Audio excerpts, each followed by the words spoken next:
Sejarah jurnalistik. Jurnalistik sudah berkembang sejak zaman Romawi kuno. Salah satu kaisar Romawi yaitu Julius Caesar dijuluki sebagai Bapak Pers Dunia.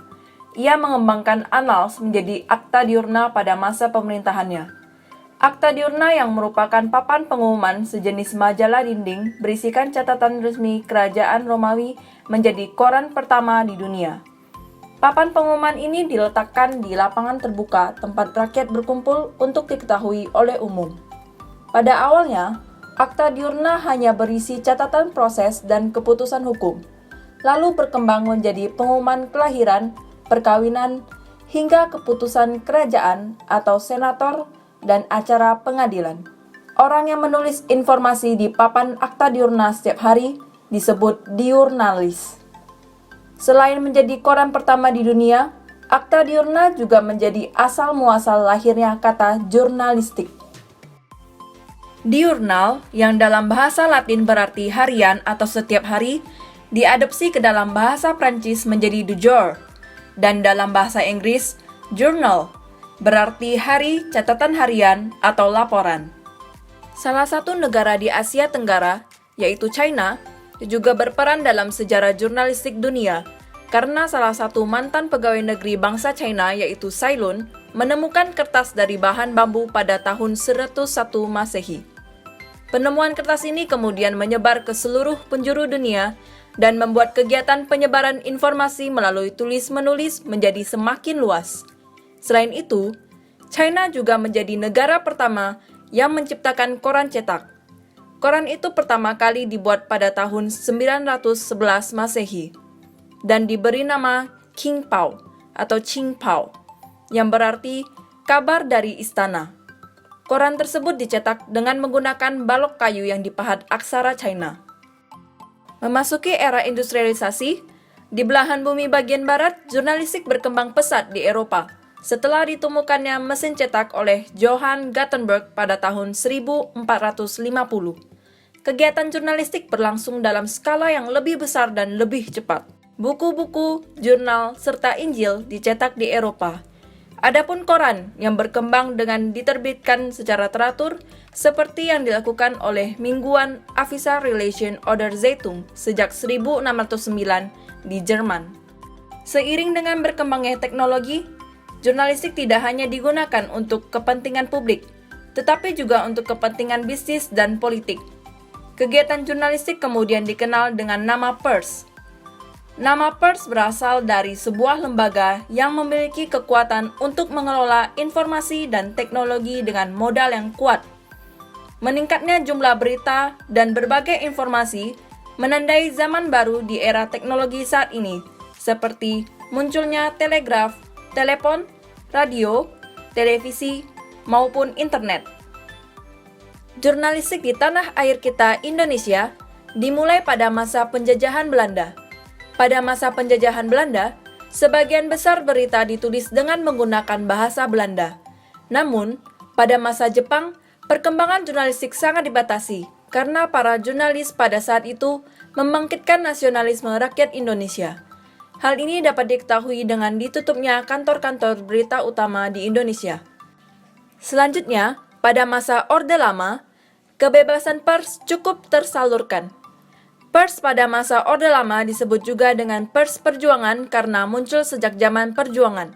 Kemudian pers makin berkembang dengan adanya TVRI. Namun hal itu tidak berjalan lama. Hal tersebut dikarenakan munculnya dekret presiden yang membatasi kebebasan pers. Pada masa Orde Baru, pers dikuasai oleh penguasa melalui PWI atau Persatuan Wartawan Indonesia. Peran media massa pada masa Orde Baru dianggap sebagai alat kudeta, pendukung program pembangunan pemerintah, dan menjadi anak buah penguasa Orde Baru. Jurnalisme di Indonesia mengalami perkembangan pesat, dan pada era reformasi, media di Indonesia semakin bertambah banyak dan berkembang dari waktu ke waktu hingga puncaknya yaitu pada tahun 2004 disebut sebagai era digitalisasi. Mengapa jurnalistik termasuk dalam komunikasi massa? Jurnalistik termasuk dalam komunikasi massa karena jurnalistik memegang peranan penting dalam jalannya komunikasi massa. Komunikasi massa memerlukan jurnalistik sebagai alat untuk melakukan komunikasi. Hubungan jurnalistik dengan komunikasi massa yaitu sebagai penyampai informasi kepada masyarakat, pengatur norma sosial, pemberi hiburan, pengaruh, pendidikan, dan pembangun opini. Selanjutnya yang akan dibahas yaitu Undang-Undang Nomor 40 Tahun 1999 tentang pers.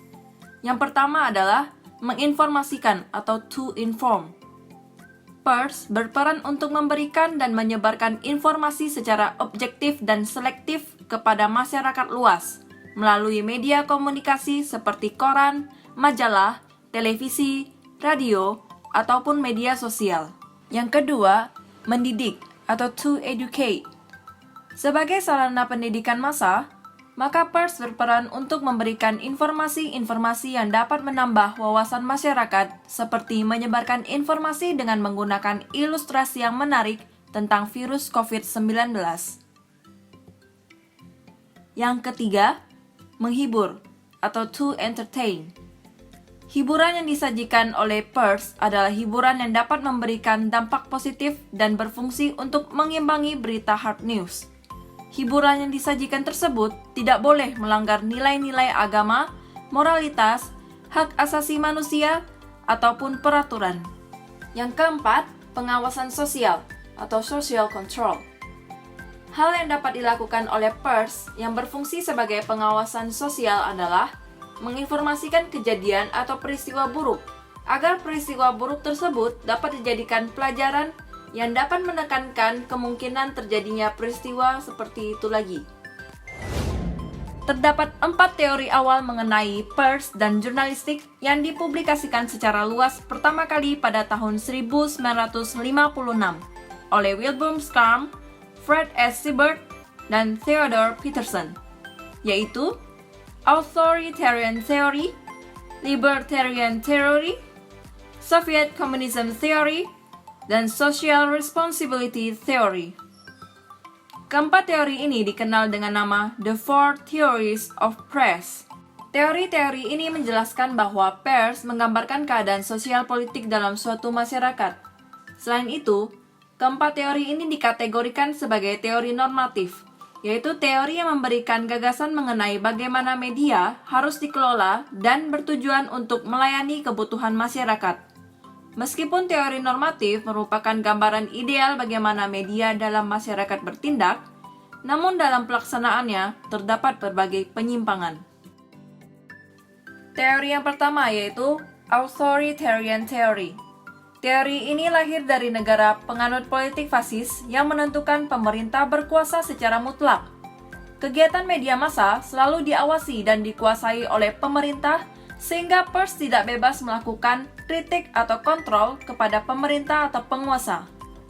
Teori ini berawal di Inggris, Prancis, Spanyol, dan kemudian menyebar ke Rusia, Jerman, Jepang, dan negara-negara lain di Asia dan Amerika Latin. Teori yang kedua yaitu Libertarian Theory. Teori ini merupakan kebalikan dari Authoritarian Theory. Pada teori ini, pers memiliki kebebasan untuk membantu manusia menemukan kebenaran sehingga wartawan bebas dari segala kontrol para penguasa atau pemerintah. Kebebasan pers dipersepsikan sebagai kebebasan tanpa batas, di mana kebebasan pers yang ada di suatu negara merupakan barometer atas kebebasan yang dimiliki oleh setiap individu. Negara yang mempraktikkan teori ini adalah Inggris, Amerika Serikat, dan Korea Selatan. Teori yang ketiga, Soviet Communism Theory. Di dalam teori ini, pers diberikan kebebasan.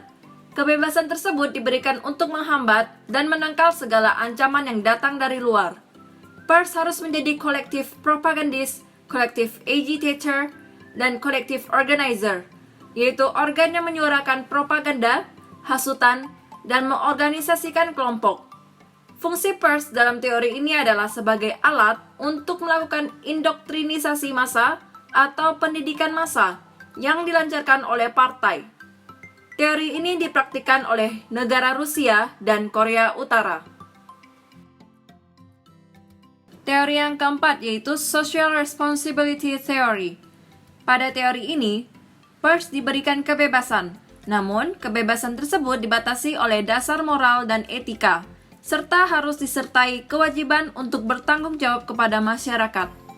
Teori yang cenderung berorientasi kepada kepentingan umum ini dipraktikkan di negara Indonesia.